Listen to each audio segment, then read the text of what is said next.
کچھ واقعات ایسے ہوتے ہیں کہ انسان چاہے بھی تو بھلا نہیں سکتا۔ تو آئیے سنتے ہیں ایک سچا، پراسرار اور خوفناک اسیبی قصہ۔ چاروں طرف سے سرسبز و شاداب اور ہریالی میں گھرا وہ 280 گز پر مشتمل گھر لوگوں کی توجہ اپنی طرف کھینچتا تھا۔ پرانی طرز کا بنایا ہوا یہ گھر میرے نانا کا تھا۔ اس گھر کے سامنے ایک پارک تھا۔ پارک کے ایک طرف مسجد تھی اور دوسری طرف ایک سڑک تھی۔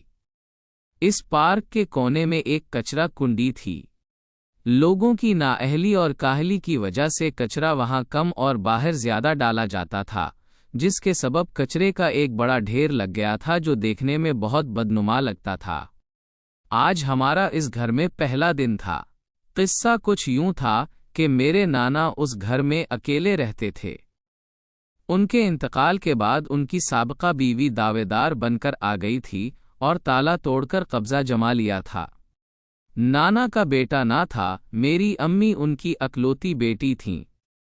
نانا نے امی کے بچپن میں ایک عورت سے شادی کی تھی جس کے پہلے سے 4 بچے تھے تاکہ امی کی دیکھ بھال ہو سکے، مگر وہ عورت امی پر تشدد کرتی تھی اور نانا کے جانے کے بعد اپنے عاشق کو بلاتی تھی۔ نانا نے سختی کی تو وہ عورت اپنے عاشق کے ساتھ بھاگ گئی۔ نانا کے انتقال کے بعد وہ عورت پھر آ گئی اور کیس دائر کر دیا، اسی لیے وکیل کے مشورے پر ہم اس گھر میں رہنے آئے تھے تاکہ حقدار کا وہاں ہونا ثابت رہے۔ گھر 2 حصوں میں بٹا تھا، ایک طرف 3 کمرے اور دوسری طرف ایک بڑا کمرہ اور کھلا صحن تھا۔ ابو نے وہاں پودے لگائے تھے۔ دن میں تو سب اچھا لگتا مگر رات کو وہاں کے واش روم جانے میں ڈر لگتا تھا کیونکہ وہ کافی دور تھا۔ گھر کے سامنے والی کچرا کنڈی سے اٹھنے والی بدبو اور وہاں کچرا جلائے جانے کا دھواں بہت ناگوار ہوتا تھا۔ لوگ وہاں مرنے والوں کے بستر اور استعمال کی چیزیں بھی جلا دیتے تھے۔ سردیوں کی ایک رات میری اچانک آنکھ کھلی۔ واش روم جانے کی ضرورت تھی، ڈرتے ڈرتے اکیلے گئی اور واپس آ کر بستر میں دبک گئی۔ ابھی نیند نہیں آئی تھی کہ مجھے کسی شیرخوار بچے کے رونے کی آواز آئی۔ آواز بالکل صاف تھی، پھر وہ رونے کی آواز کسی عورت کے بین رونے پیٹنے میں بدل گئی۔ میں حیران تھی کہ ابھی بچہ رو رہا تھا، اب عورت کی آواز ہے۔ پھر اچانک وہ آواز ایک کتے کے بھونکنے میں بدل گئی۔ میں خوف سے کانپنے لگی اور قرآنی آیات پڑھتے ہوئے سو گئی۔ کچھ دن بعد میری بہن نے بھی وہی آوازیں سنے اور بھائی نے بھی تصدیق کی کہ یہاں رات کو ایسی آوازیں آتی ہیں۔ امی ابو نے سختی سے منع کر دیا کہ رات کو کوئی اکیلا باہر نہ نکلے۔ گرمیوں میں ایک رات لائٹ چلی گئی تو بڑے بھائی تکیا لے کر چھت پر سونے چلے گئے۔ وہاں سے انہیں سامنے کچرا کنڈی کی دیوار پر ایک آدمی بیٹھا نظر آیا۔ بھائی حیران ہوئے کہ اتنی گندی جگہ پر کون بیٹھا ہے۔ وہ آدمی دیوار پر چلنے لگا اور پھر نیچے اتر کر گھر کی طرف آنے لگا۔ جیسے ہی وہ قریب آیا، بھائی کے ہوش اڑ گئے۔ اس آدمی کا جسم تو تھا مگر سر نہیں تھا۔ وہ ایک سر کٹا آدمی تھا جو سفید کپڑوں میں ملبوس تھا۔ وہ بجلی کے کھمبے پر چڑھا اور تاروں پر کرتب باز کی طرح چلنے لگا۔ بھائی بدحواس ہو کر نیچے بھاگے، ان کا چہرہ سفید پڑ چکا تھا۔ اس کے بعد کسی کی ہمت نہ ہوئی کہ چھت پر سوئے۔ ایک بار چھوٹا بھائی ابو سے ناراض ہو کر ضد میں چھت پر سو گیا۔ رات کو اسے محسوس ہوا کہ کوئی اس کے جسم پر ہاتھ پھیر رہا ہے۔ پھر اسے لگا کہ وہ ہوا میں اڑ رہا ہے۔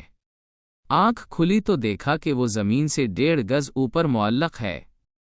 اس نے فوراً آیت الکرسی پڑھی تو وہ بوجھ ٹوٹا اور وہ زمین پر گرا۔ وہ بھاگ کر نیچے آ گیا۔ بعد میں امی کی سہیلی نے بتایا کہ اس گلی میں ایک آدمی کا قتل ہوا تھا اور قاتل نے اس کا سر کاٹ کر اسی کچرا کنڈی میں پھینک دیا تھا۔ پولیس کو اس کا سر ایک بوری میں کچرے کے ڈھیر سے ملا تھا۔ تب سے لوگ وہاں اس سرکٹے کو دیکھتے تھے۔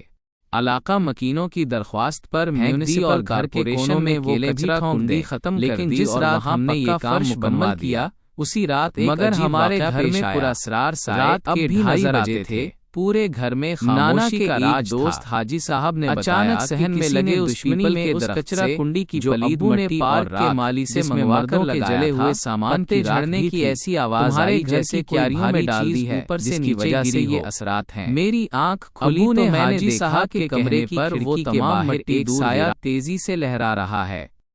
میں نے ہمت جمع کی اور کھڑکی کے قریب جا کر دیکھا۔ باہر صحن میں جہاں سے ہم نے کالی مٹی نکالی تھی، وہاں زمین کے اندر سے ایک مدھم سی روشنی نکل رہی تھی۔ مجھے لگا شاید میرا وہم ہے، مگر جب میں نے غور کیا تو دیکھا کہ زمین کے اس حصے پر ایک پرانا تانبے کا تعویذ آدھا باہر نکلا ہوا چمک رہا تھا۔ جیسے ہی میں نے اسے نکالنے کے لیے ہاتھ بڑھانا چاہا، میرے کانوں میں وہی جانی پہچانی آواز گونجی، لیکن اس بار وہ بچے کے رونے یا کتے کے بھونکنے کی نہیں تھی، بلکہ ایک مرد کی بھاری آواز تھی جو غصے میں کہہ رہا تھا، اسے مت چھونا، یہ میرا ٹھکانہ ہے۔ میں پیچھے ہٹ گیا، میرا سانس پھولنے لگا۔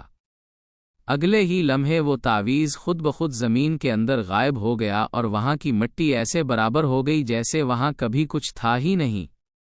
صبح جب ہم نے وہاں کھدائی کی تو ہمیں کچھ نہ ملا سوائے ایک جلی ہوئی ہڈی کے ٹکڑے کے۔ حاجی صاحب کو دوبارہ بلایا گیا تو انہوں نے بتایا کہ وہ کچرا کنڈی تو ختم ہو گئی، لیکن اس سرکٹے کا ایک حصہ ابھی بھی اس زمین میں دفن ہے جو اسے یہاں سے جانے نہیں دے رہا۔ ہم نے وہ گھر تو بیچ دیا، لیکن آج بھی میرے خوابوں میں وہ آواز آتی ہے کہ میرا سر کہاں ہے۔